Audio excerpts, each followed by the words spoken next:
দেশ বা দেশের বাইরের থেকে যারা যেখান থেকে আমার এই বিনোদনটি দেখতেছেন তাদের সবাইকে জানাই বিকে পোল্ট্রির পক্ষ থেকে আন্তরিক শুভেচ্ছা ও অভিনন্দন।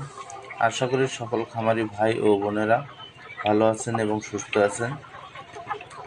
আজকে আপনাদের সামনে যে বিষয়টি নিয়ে কথা বলবো সেটা পুরান বা নতুন খামারি যারা আছেন বা নতুন করে উদ্যোক্তা হতে চাচ্ছেন তাদের জন্য এই ভিডিওটা খুবই গুরুত্বপূর্ণ। তাই ভিডিওটা না টেনে স্কিপ না করে পুরো ভিডিওটা দেখবেন এবং নিত্য নতুন ভিডিও পাওয়ার জন্য চ্যানেলটাকে সাবস্ক্রাইব করে বেল আইকনটি অল করে সাথেই থাকবেন। আজকের বিষয় হচ্ছে ভ্যাকসিন পরিপূর্ণ মুরগি কিভাবে আপনারা পাবেন সেই বিষয় নিয়ে আমি কথা বলবো। তো ভ্যাকসিন পরিপূর্ণ মুরগি পেতে হলে আপনাদেরকে কিছু নিয়ম মেনে চলতে হবে, তাহলে দেখা যাচ্ছে যে আপনারা পোল্ট্রি সংগ্রহ করতে যায় ভ্যাকসিন পরিপূর্ণ মুরগি বুঝতে পারবেন এবং চিনতে পারবেন।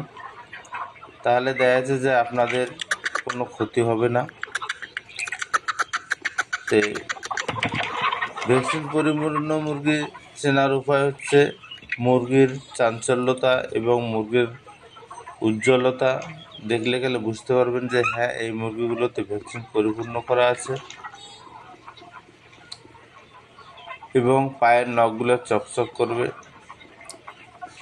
তাছাড়া মেন কিছু কারণ আছে, সেটা হচ্ছে দেখা যাচ্ছে যে যদি প্রফেশনালি খামারি হন বা সঠিক খামারি হন, খামারের ঘরগুলো যদি দেখেন যে হ্যাঁ খামারের জন্য উপযুক্ত ঘর, বায়োসিকিউরিটি সঠিকভাবে মেনটেন করতেছে, তাহলে মনে করবেন যে হ্যাঁ, যে খামারে বায়োসিকিউরিটি সঠিক থাকে সে খামারে লেয়ার মুরগির জন্যে সব কিছু নিয়ম সঠিকভাবে মেনটেন করেই তৈরি করে।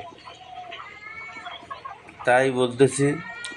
আর একটা হচ্ছে আপনারা দেখা যাচ্ছে যে মুরগি দেখার পরে যদি কোনো অসুস্থ মুরগি না থাকে, ছোট বড় মুরগি না থাকে, যদি আপনারা বুঝতে না পারেন যে না আমার ভ্যাকসিন পরিপূর্ণ আছে কি না, তারপরে আমার সন্দেহ হচ্ছে, তাহলে আপনারা একটা কাজ করবেন, সেটা হচ্ছে দেখা যাচ্ছে ওই খামার থেকে কিছু মুরগির ব্লাড সংগ্রহ করে ল্যাব টেস্ট করবেন। ল্যাব টেস্ট করলে গেলে দেখা যাচ্ছে যে আপনারা সমস্ত কিছু জানতে পারবেন।